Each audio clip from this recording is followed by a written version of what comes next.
Well, systems of equations, where you have two or more equations that are describing a situation. And what we want to be able to do in this section is uh, make a picture describing how two equations relate to each other. So since 2010, sales of tablets have increased while the sales of laptop computers have decreased. Well, let's just take a look at some numbers. So in 2010, there were 25 million tablets sold and 350 million laptop computers. 2012, 130 million tablets, 202 million laptops. Well, sales of laptops have decreased over time. Sales of tablets have increased. And I think it's probably a pretty common experience that most people could relate to. I want to actually put this information on a graph and try to get some predictive information out of it. So here we go. So what I've done is I made a graph where I have time on the horizontal axis and the number of units sold in millions on the vertical axis. What I'm going to do is I'm going to plot the information in the table that I presented in the other document. So here we go. I'm going to first of all put down the information for tablets sold. So in 2010, there were 25 million tablets. Well, my scale, I'm going to say that every 4 divisions going up is 25 million units sold. So for laptops in 2010, I'm going to put a dot right there. And then in 2012, there were 130 million laptops sold. So this would be 125. That would be 150. So it's a little bit over 125 million, something like that. There'd be a dot right around there. Try that again, be a dot right around there.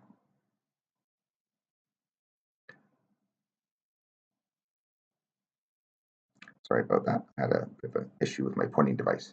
For computers, there would be 350 million. I'm going to change my color. I'm going to make that green for computers. And in 2010, 350 million computers sold. So I'm going to start with the dot there. There's in 2010, 350 million computers, and in 2012, 202 million computers. Okay, 202. So 2012 is pretty much right there. What I'm going to do is I'm going to assume that these relations are linear. In other words, they're straight line relationships. So I'm going to extend these lines by connecting these dots. So first of all, I'll do computer sales. Okay, there's the graph for computer sales. Notice that it is a negative slope, meaning that the rate of change of computer sales is negative, like getting fewer and fewer computer sales as time goes on. Now I'm going to look at the graph of tablet sales. Well, here I'm going to draw a straight line. Hang on a second. Here we go. And the graph of tablet sales is increasing left to right. It's a positive slope. As time goes on, sales of tablets are increasing.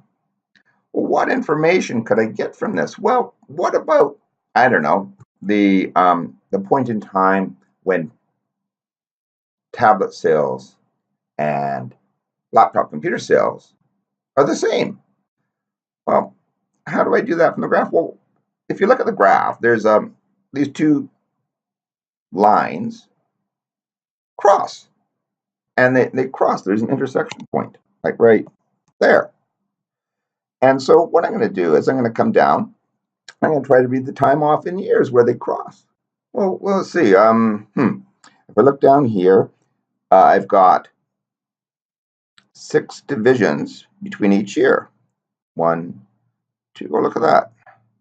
That would appear to be a point right there in time where the computer sales and the tablet sales are equal.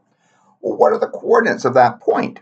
Well, in terms of, the horizontal axis, the time, first of all, it's 2012, and I've got 6 divisions. Each division is, well, 2 months. So 2 months into 2012. So, well, 2012 and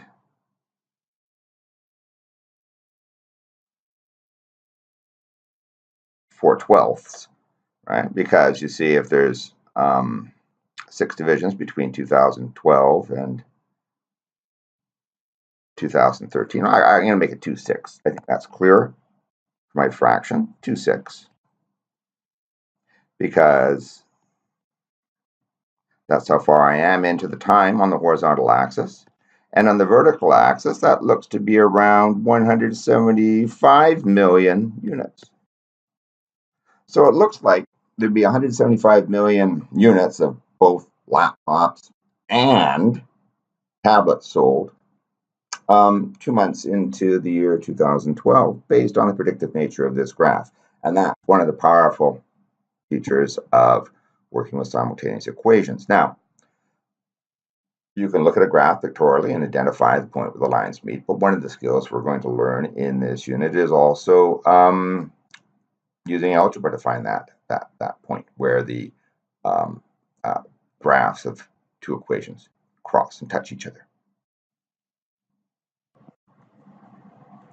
Now, in equations with two variables, there are two outputs for every input into a graph. So let's say there's a graph of a linear system in two variables. Well, there's 3 possible types of graphs for a linear system in two variables. Well, what are these? Well, you could have the following.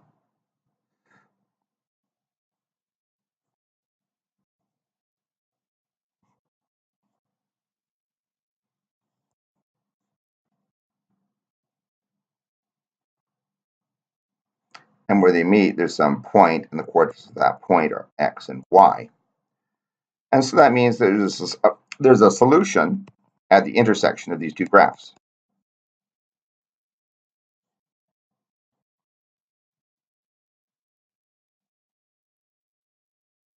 Another possibility is you have two graphs.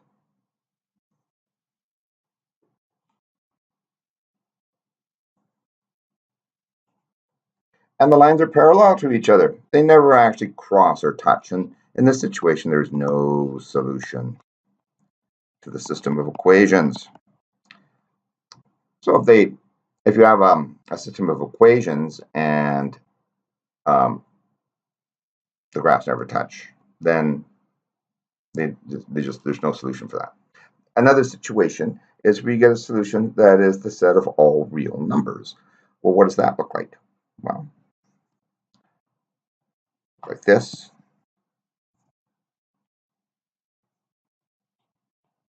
And you've got two equations, but you end up with like one single line. And what that means, the solution is the set of all real numbers.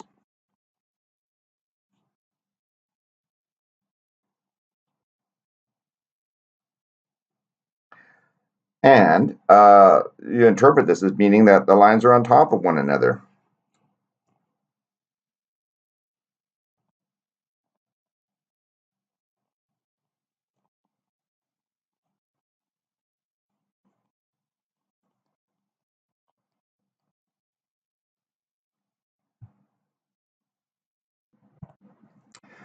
Okay, so let's say we want to solve a linear system by graphing, and we actually have some equations we have to do some work with in order to graph them. You find if you find an ordered pair that's the solution, that's where the lines for each of the graphs cross each other. And so the coordinates at any point at which the lines intersect is the solution of the system. So let's say we've got these two equations. The thing I think would be the easiest way to graph these would be to use the method of intercepts. So I'm going to do these equations separately. So let's say we have 3x plus 2y 6, and then the other equation is x plus 4y equals -8. First of all, what I'm going to do is I'm going to let x equal 0. And let's see what happens. If I put 0 in there for x, I get a bit more room. That means we're going to have 3, 0, plus 2y is equal to 6. So 2y equals 6, because anything times 0 is 0, so 3 times 0 is 0. And so divide both sides by 2. Cancel, cancel. Y equals 3.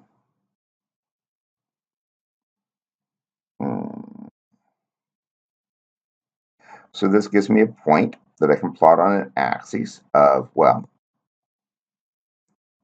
when x equals 0, y equals 3. Okay, I'm going to let y equals 0 now.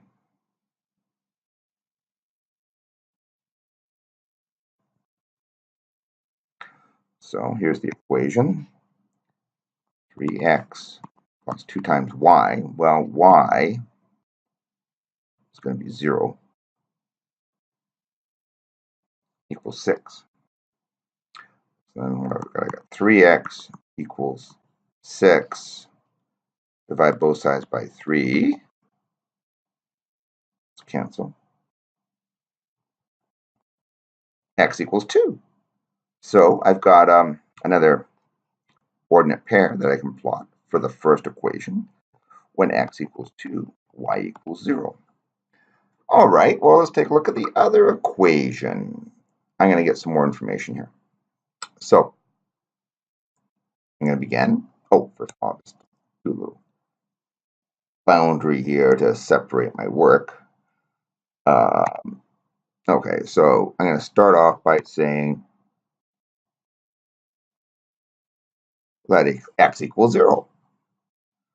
Okay, well, what do you got happening then? Well, we're going to have 0.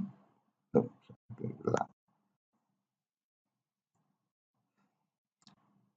0 plus 4y equals negative 8. Well, that means 4y equals negative 8. Divide both sides by 4. Anything divided by itself is 1. So y equals negative 2. Well, that means I've got an ordinate pair for the on one of the intersections of the axes for the second equation, x plus 4, y equals minus 8. When x equals 0, y is minus 2. Well, now I'm going to say let y equals 0. Well, if I do that, what happens? Well, I've got x plus 4 times y. Well, I'm going to say y is 0 equals minus 8. Well, anything times 0 is 0, so that means x equals minus 8. So I've got another coordinate pair here. When x is minus 8, y is 0. Well, now I got enough information. I have enough information. I can plot these two graphs. I can draw graphs for these two separate equations. So that's what I'm going to do. All right. So I set up a coordinate system for plotting my information. So I'm going to start with the equation 3x plus 2y is equal to 6. So I found that by the method of intercepts that I have two ordinate pairs where the graph of this equation crosses the axes. One of the points is at 0, 3. The other is at 2, 0. What I'm going to do is I'm going to draw a straight line now connecting those 2 points because I know these graphs are linear. They're straight lines because the exponents on all of the variables are like a 1. And I'm not really happy with that graph because it doesn't look as good as it could. So I'm going to actually get rid of that line. Uh-oh. And I'm going to start again. Here we go. There we go. And I'm going to try to draw a good line there. I'm happier with that. I'm going to touch up my axes.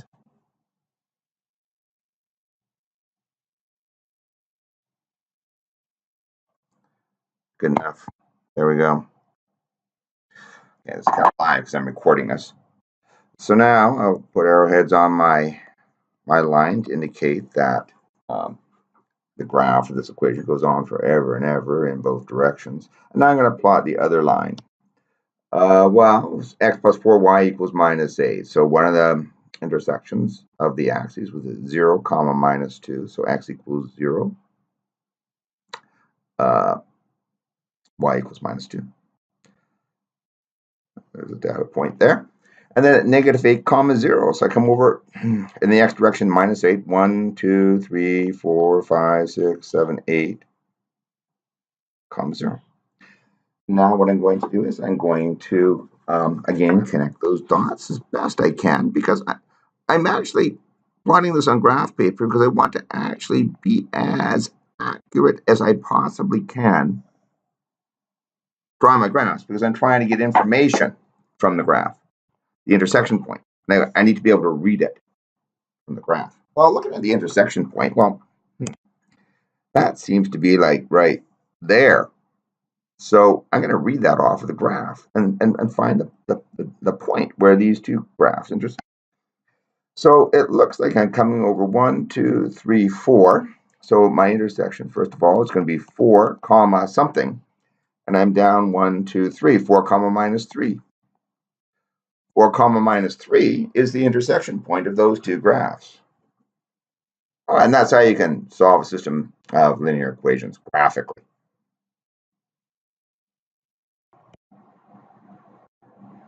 All right, so being able to solve a system of equations graphically is a very handy thing, and it's can be very practical. And in the real world, depending if you're taking an economics course or any sort of course involving quantitative methods where you're looking at graphs, it can be very useful. But it's also necessary to be able to solve equations algebraically. So I'm going to start with the method of elimination to solve a system of two equations. What the strategy here is to eliminate one of the variables. So here we go. I'm going to solve by elimination, then I'm going to graph the solution, or graph the equations, and we're going to compare the graphical solution to the algebraic solution. So here we go. Well,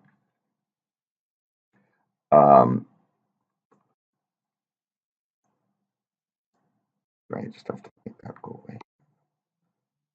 And I'm going to minimize that there. So I've got two equations. Well, what I'm going to do is I'm going to look at these equations. And you see the first one is 2x plus 3y equals 4. And the next one is 3x minus y equals minus 5. Well, notice that the first equation has a plus 3y, and the second equation has a minus y. Well, what I'm going to do is I'm going to take that second equation. I'm going to, first of all, before I do anything, I'm going to table these so you can follow what I'm talking about. Equation 1. That would be equation 2. I'm going to take equation 2 and I'm going to multiply it by 3. Because then if I multiply equation 2, the second equation, by 3, I'm going to add the result to the first equation. It's going to add two equations together. And the y is going to go away. So first of all, let me show you what I mean. So here's the first equation.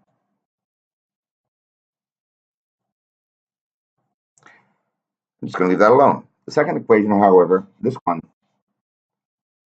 I'm going to multiply by 3. So if I do that, 3x times 3 is 9x. Minus y times 3 is minus 3y. And that's going to be equal to, well, minus 5 times 3 is minus 15. Now what I'm going to do is I'm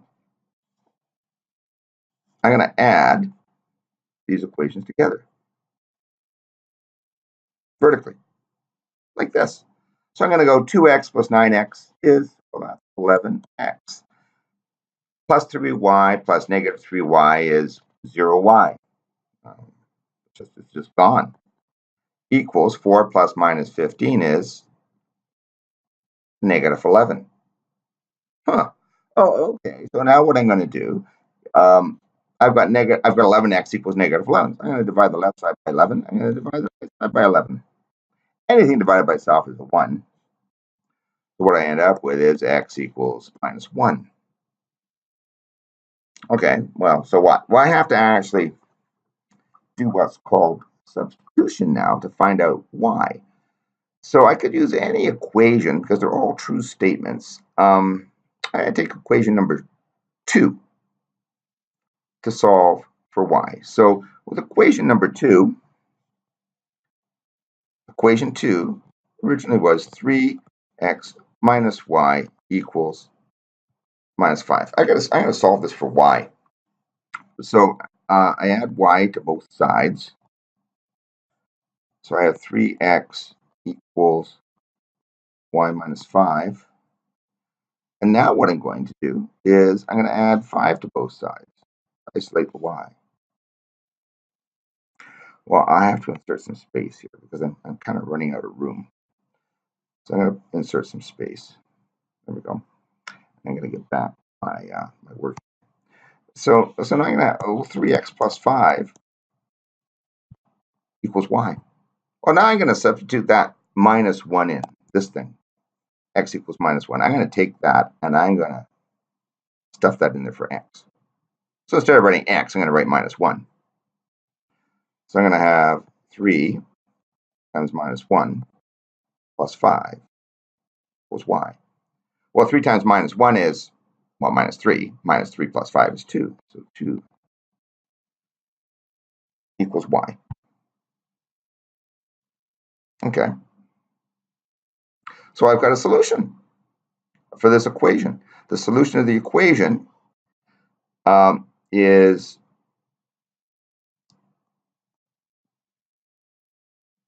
negative 1 for x, 2 for y. In other words, that's my x value, and that's my y value, and that's the solution. That's where the graph of these two equations will intersect. Each equation has its own line, and those lines will cross at the point minus 1, 2. Well, let me just solve that graphically now. So once again, I'm going to use the method of intercepts to figure this out. So I'm just going to put a little divider here to separate my work so I know what space I'm working with. I got two equations. So I'm going to solve each equation for using the method of intercepts. So I'm going to use the method of intercepts to graph each equation. So I got two equations. The first equation is 2x. And the other equation is 3 minus y equals minus 5. Okay, so I'm going to graph these two equations by finding the method of intercepts. So first of all, I'm going to begin by letting x equal 0. This first equation, let x equal 0. Now I need a bit more room, so I'm going to expand my screen. Here we go. Let x equal 0. So, well, that means I've got 2 times 0 plus 3y equals 4. Well, anything times 0 is 0, so 3y equals 4. That's kind of nasty. So I'm going to divide both sides by 3. I think divide by itself is 1.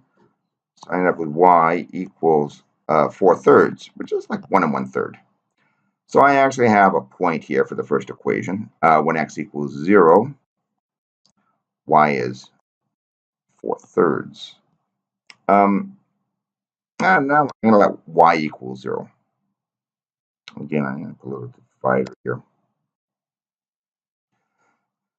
So if I say, well, let's let y equal 0. Let y equals 0. It's quite a bit of work doing this, eh? So I'm going to have 2x plus 3, well, times y. But instead of writing y, I'm going to write 0 because I want to actually find the value of x when y is 0.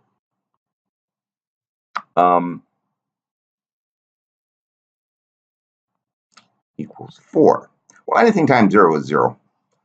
I end up with 2x equals 4 divide both sides by the number in front of the letter. Anything divided by itself is 1. So I have x equals 4 over 2, which is 2. So I've got a point. When x equals 2, y equals 0. So I have some information. That's going to be kind of an awkward scale to graph. But nevertheless, let's do it. Well, let's just take a look at the other equation. 3x minus y equals 5. Well, I'm going to begin by saying that x equals 0.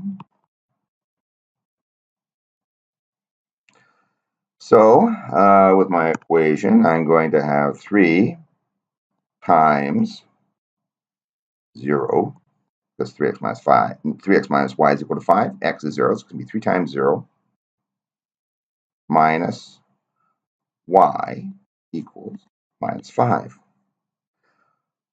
Well, all right, anything times 0 is 0, so this is minus y equals minus 5. Minus y really means minus 1, so I'm going to divide both sides by minus 1.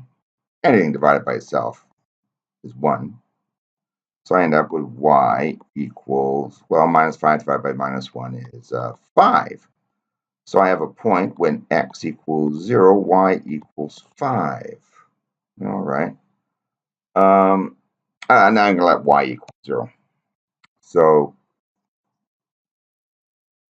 let y equal 0. So what have I got happening here is the equation 3x is 3x minus y equals minus 5. So I'm going to have 3x minus y, but I'm going to say y is 0. I want to do that in green. 0 equals minus 5. Well, 3x then equals minus 5. Divide both sides by the number in front of the letter, which is a 3. Cross, cross. Anything divided by itself is 1. So what I end up with is x equals minus 5/3. So now I have another point. When x is minus 5/3, y is 0. Then I'm going to plot that.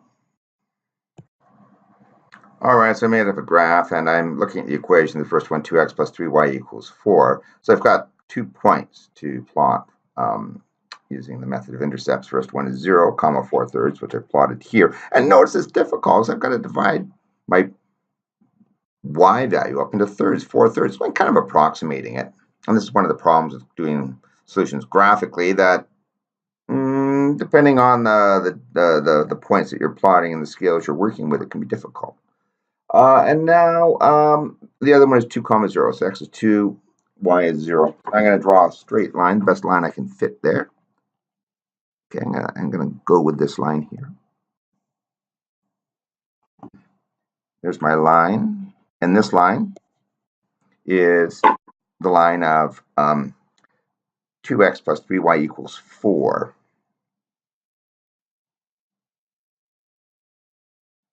This is okay, the other graph that I'm going to plot is the 3x minus y equals minus 5. So I've got 2 data points there. I've got 0 and 5. So when x is 0, y is 5. 5. And then I have minus 5/3 and 0. So when x is negative 5/3, well, negative 6/3 would be, well, 6 over 3 is 2. So that'd be like negative 2. So it's just a little bit, not quite at negative 2 and 0. So it's around, I don't know, around there somewhere.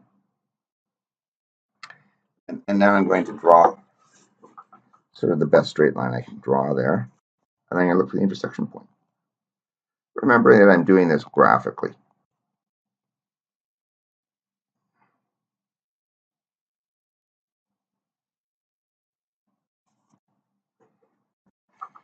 Okay, here's the other graph. And the green graph is 3x minus y equals minus 5. 3x equals minus 5. On a test, you should actually label your graphs. You don't have to do them in color. Just try to make it clear what you're doing. And visually looking at this, it looks like I got an intersection point around there, which, reading the scale, to me, looks like this intersection is occurring at the point minus 1, comma 2. Well, which is what I calculated using the method of elimination.